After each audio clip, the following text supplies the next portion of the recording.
I've got a barbershop theory. What's up, YouTube, and welcome to another episode of Barbershop Theory.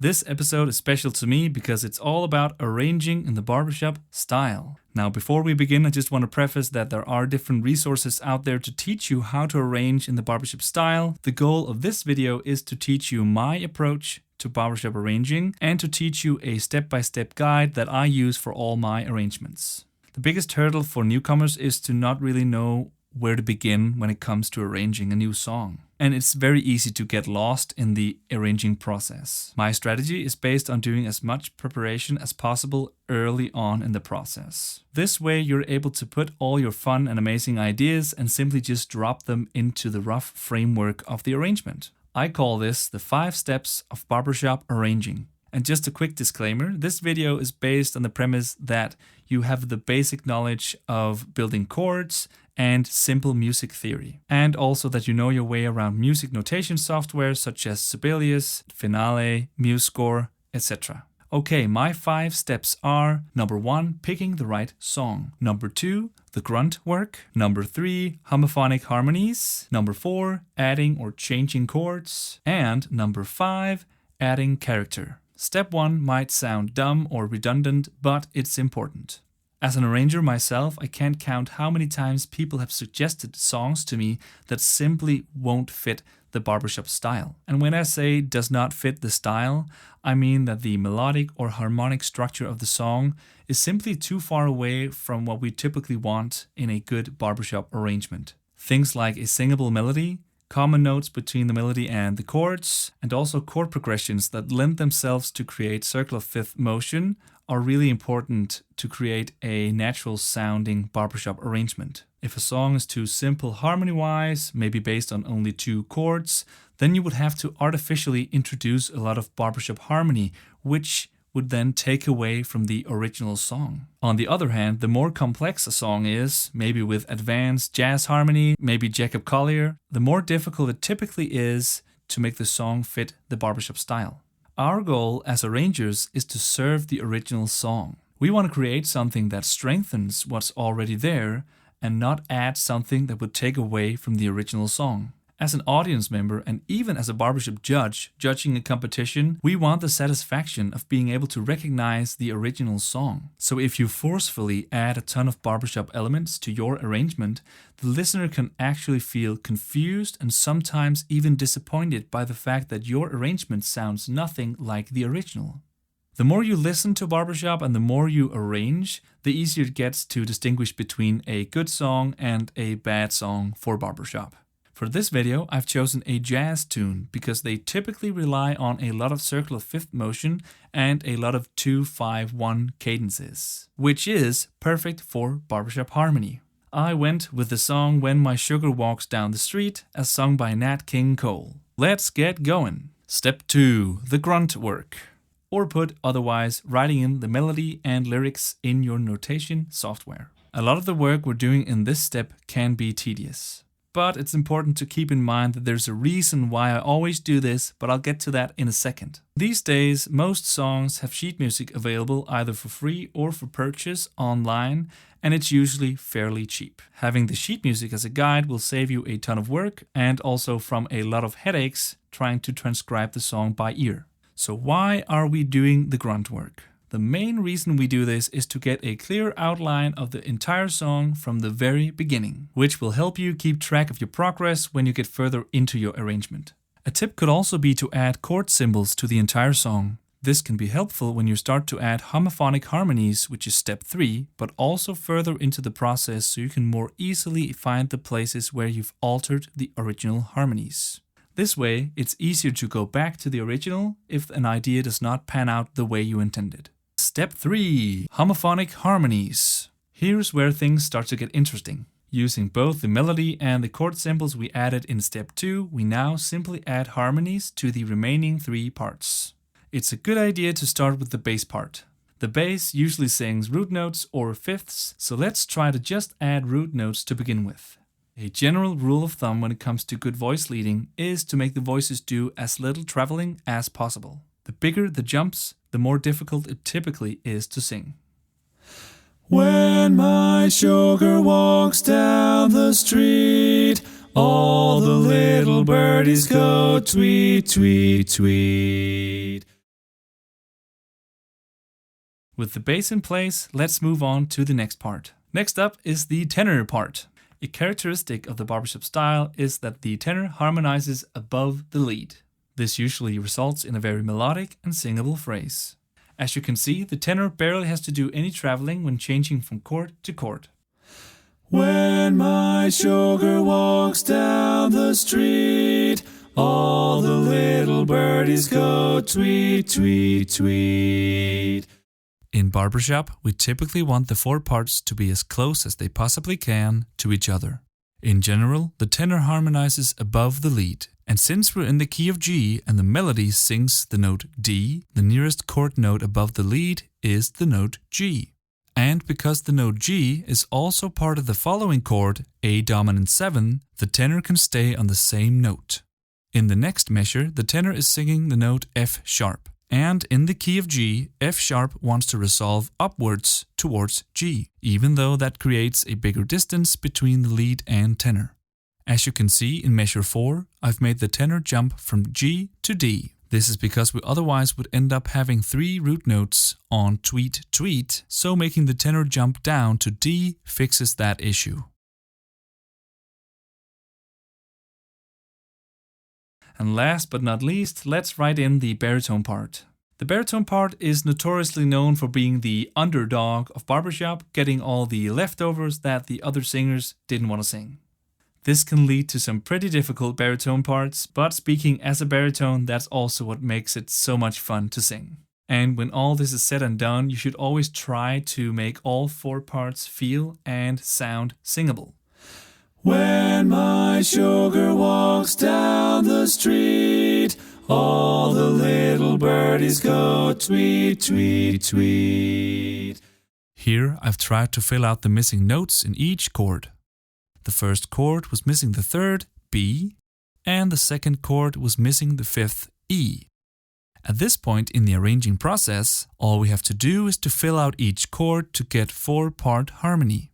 Because of this, and as you can tell from the example, the baritone will often switch between being below and above the lead. When my sugar walks down the street, all the little birdies go tweet, tweet, tweet. And in the evening when the sun goes down, it's never dark when she's around. She's so affectionate, and I'll say this, that when she kisses me, I sure stay kissed. 'Cause when my sugar walks down the street, the little birdies go tweet, tweet, tweet. Now before we move on to the next step, I want to make sure that I don't have any empty chords, unnecessary doubling of notes, and tricky jumps. So let's fix that. Right off the bat, I think the jumps in bass and baritone in bar 2 are too big. So let's change the voicing so the bass sings the 5th and the baritone sings the root note. When my sugar walks down the street, all the little birds. When my sugar walks down the street, all the little birdies go. Next, we can see we have a few empty chords. And what I mean by empty chords is that we're missing one or more fundamental notes of the chord structure. That could be, for instance, the 5th or 3rd in a chord. In bar 3, we're missing a 5th. All the little birdies go. Let's fix that by making the bass sing the 5th and making the baritone alter between the root and the flat 7th. All the little birdies go tweet, tweet, tweet. It's kind of the same issue in bar 7, where we can fix the issue by simply making bass sing the 5th. It's never dark when she's around. It's never dark when she's around. The reason we need to do this is that it's actually a dominant 9th chord, which has 5 notes. And because of that, we typically omit the root note. Here's another great example of an empty chord. Because we more or less only used root notes in the bass, we ended up with a few awkward jumps. This we can change by changing the bass note in bar 6 from root to fifth. This will also create a better voice leading in the bass part. And in the evening when the sun goes down, and in the evening when the sun goes down, it's never... We also have some huge jumps in bar 10, so let's fix that. Again, swapping the bass and baritone around so that the root note is in the baritone part instead of the bass part makes the whole thing more singable. She's so affectionate, and I'll say this, that when she she's so affectionate, and I'll say this, that when she... As you can tell from the many examples I've given in stage 3 so far, most of the corrections has to do with missing fifths or changing the voicing of the chord. In bar 11 we're missing a fifth. Because it's only an eighth note, it makes sense for both bass and baritone to make a change on the beat before. Let's make bass sing the fifth of the chord right on kiss, and the baritone sing the root note instead. That when she kisses me, I sure stay kissed. That when she kisses me, I sure stay kissed. It's more or less the same thing in bar 13. In this case, we're more or less missing a fifth throughout the entire bar. Again, the easiest way to fix this is to make the bass part sing the fifth. 'Cause when my sugar walks down the street, 'cause when my sugar walks down the street, when my sugar walks down the street, all the little birdies go tweet, tweet, tweet. And in the evening when the sun goes down, it's never dark when she's around. She's so affectionate, and I'll say this, that when she kisses me, I sure stay kissed. 'Cause when my sugar walks down the street, the little birdies go tweet, tweet, tweet. There are obviously multiple solutions and directions to go in when arranging, so just keep that in mind that this is just one option of many. Also, a nice tip is to actually try to sing through the different parts. If you can't sing the parts yourself, then maybe they're too difficult and you need to come up with a better solution. At this point, I can already hear you guys thinking, this is way too boring to sing. But that's the whole point of this step. As soon as we have 4-part harmony throughout the entire arrangement, all we then have to do is to add variety and character. But before we add character, let's add some chords and harmonies to make it feel and sound a bit more like Barbershop. Which brings us to step 4, adding or changing chords. In Barbershop, we have a certain catalog of chords that are indicative of the Barbershop style, such as the dominant 7th chord or Barbershop 7th and the minor major 6th chord. And if you want to learn more about the chords of Barbershop, then make sure you watch my video on that exact topic after you're done watching this video. Okay, back to the arrangement. In this case, the song we chose already has plenty of chords that are common in the Barbershop style. But for the sake of the exercise, let's go in and add a few more chords. The easiest way to add chords is to use the circle of fifth in conjunction with the melody, and then find a spot in the music where the harmonic pulse comes to a halt, or find a spot where the same chord is used for a longer passage. In this case, let's add a chord between the first chord in bar 1 and bar 2. Looking at the melody first, bar 1 only consists of 2 different notes, D and E.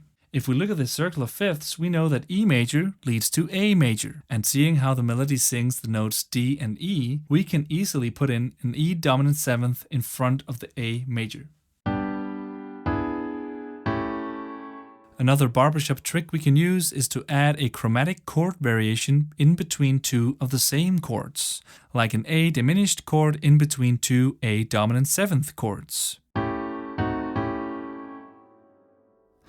When my sugar walks down the street, This is used a ton in Barbershop, and it's even featured in the Barbershop anthem, Keep the Whole World Singing.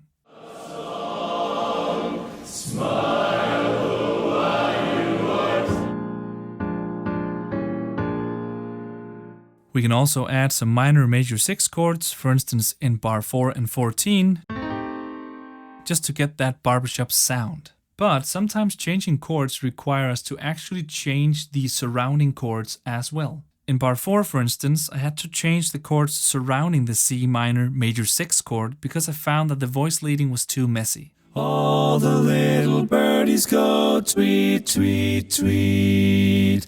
All the little birdies go tweet, tweet, tweet. 'Cause when my sugar walks down the street, 'cause when my sugar walks down the street, As a result of this change, we now also have a very melodic bass line, and both baritone and tenor parts are way easier to sing. For the second part of the verse, I chose to throw out the fishing line even further into the circle of fifths and added a B minor in front of the E major chord, leading to A major. She's so affectionate, and I'll say this. Remember that our goal as arrangers is to serve the original composition, so we only want to add stuff that will make the song work better, not introduce something that takes away or disturbs the character or feel of the original. When my sugar walks down the street, all the little birdies go tweet, tweet, tweet. And in the evening when the sun goes down, it's never dark when she's around. She's so affectionate, and I'll say this, that when she kisses me, I sure stay kissed. 'Cause when my sugar walks down the street, the little birdies go tweet, tweet, tweet. Some of you might think that I've added too much stuff already, but I felt it was necessary for the exercise to show you how we add chords to the existing harmony. Even though the arrangement is still almost 100% homophonic, with the exception of the lead-in bar 14, the arrangement has already begun to take shape.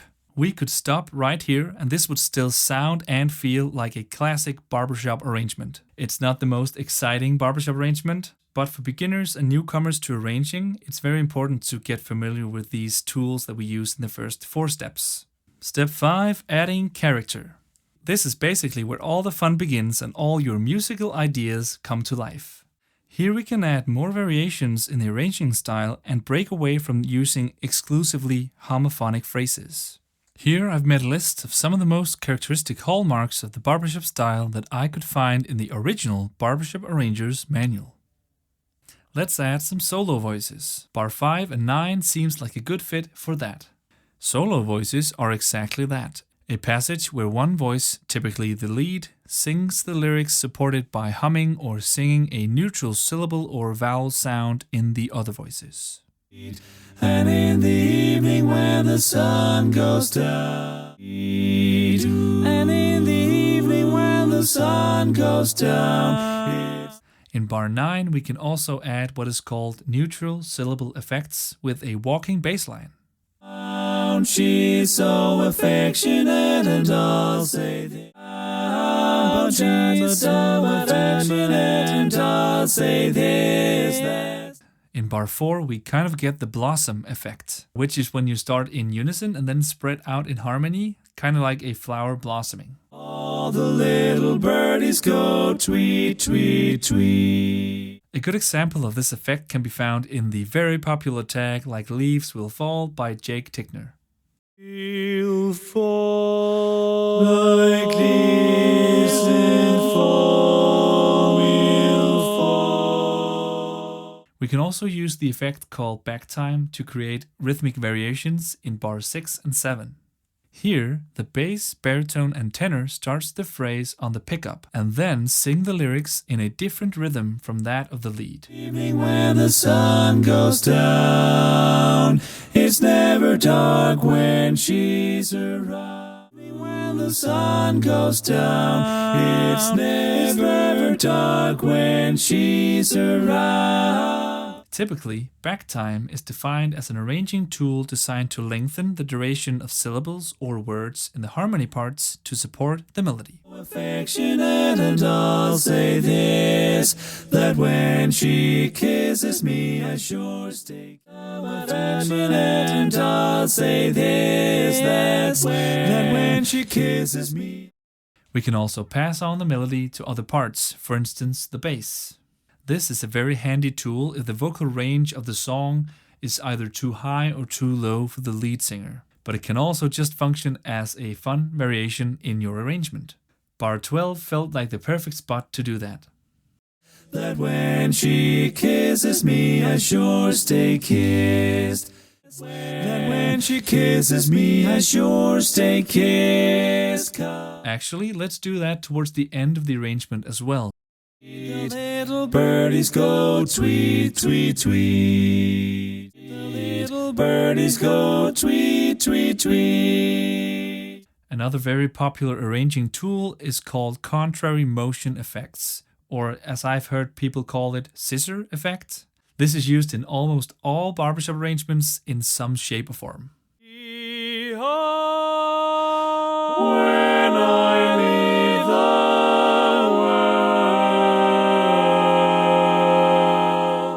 The way it works is when two voice parts change place in a chord, meeting in either unison or an octave along the journey. We can see this in bar 14, where the bass and lead trade places in the C minor major 6 chord. 'Cause when my sugar walks down the street, the little birdie kiss. 'Cause when my sugar walks down the street, the little birdies go. Something we can also do that's not on the list is to add rhythmical variations to the melody. Let's add some of that to bar 8 and bar 13. It's never dark when she's around. She's so never dark when she's around. But she's is that when she kisses me, I sure stay kissed. 'Cause when my sure is that when she kisses me, I sure stay kissed. 'Cause when my sugar. Of course, we gotta talk about tags. The tag is obviously a huge hallmark of the barbershop style, so obviously we gotta write a cool tag. A lot of tags feature one of the voices holding a long note, but this is not a requirement. For this tag though, I want to do a cool bass post and then add harmonies around that. A thing to consider when coming up with ideas for a tag is to first off make sure the tag fits the overall direction and style of the rest of the arrangement. If you've made a really simple and classic barbershop arrangement with a lot of the classic hallmarks and tropes of the style, throwing in super jazzy chords disconnected from the chord vocabulary of the arrangement can feel out of place. The first thing I do when writing a tag is to figure out which chords I can build based on that post. And because the arrangement is pretty basic and ringy, I don't want to have chords be too spicy or too far away from the key signature.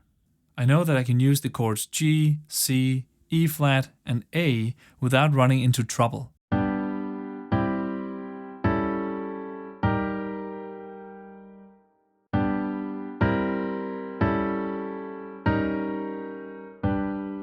But the question is whether I can make it work in context. The street, the little birdies go tweet, tweet, tweet. Go tweet, they go tweet. Oh yeah! I think this solution works, and in my opinion, it doesn't stick out from the rest of the arrangement.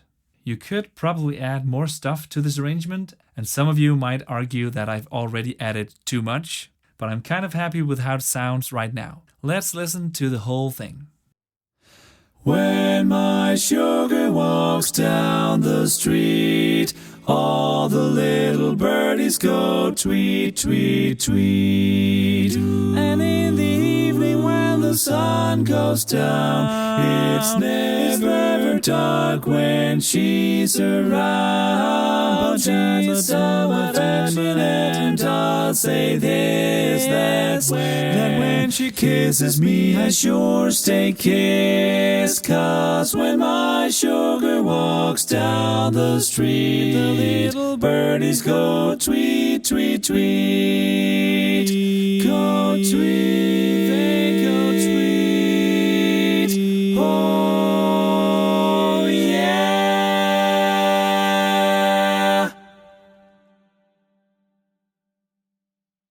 Tweet. And in the evening when the sun goes down, it's never dark when she's around. She's so affectionate, and I'll say this, that when she kisses me, I sure stay kissed. 'Cause when my sugar walks down the street, the little birdies go tweet, tweet. And in the evening when the sun goes down, it's never dark when she's around. She's so affectionate, and I'll say this, that when she kisses me, I sure stay kissed. 'Cause when my sugar walks down the street, the little birdies go tweet, tweet. And in the evening when the sun goes down, it's never dark when she's around. She's so affectionate, and I'll say this, that when she kisses me, I sure stay kissed. 'Cause when my sugar walks down the street, the little birdies go tweet, tweet, tweet. And in the evening when the sun goes down, it's never dark when she's around. She's so affectionate, and I'll say this, that when she kisses me, I sure stay kissed. 'Cause when my sugar walks down the street, the little birdies go. That's basically my 5 steps to arranging in the barbershop style. It's important to keep in mind that this is just my preferred way of working and my preferred workflow. So if this does not work for you, then there are guaranteed multiple different ways to go about it. But before I leave you, I want to ask you a question. If step 5 is so much fun, and if that's the final destination, then why don't we just start with step 5? I would love to hear your thoughts on that exact question. I find that starting at a too high detail level when arranging a new song can lead to you getting lost in the arrangement, simply ending up spending way too much time considering whether you like option A more than option B, C, or D for just one chord. Now, we all work in different ways, but I would argue that the 5-step approach is great for newcomers to arranging in the barbershop style. This is because it forces you to think of only one thing or aspect of the arranging process at a time. Sure, more experienced arrangers can probably multitask and think of multiple aspects of the arranging process at a time, but even with years of experience arranging barbershop, I still struggle sometimes and have to remind myself to stick to the 5 steps. I would love to hear from all of you arrangers out there, so please leave a comment down below to let me know what you think of these 5 steps. That's it for this video. If you like the videos I make, please consider leaving a like on your way out and subscribe for more barbershop content. And make sure to check out all the other Barbershop Theory videos I've made so far. See ya!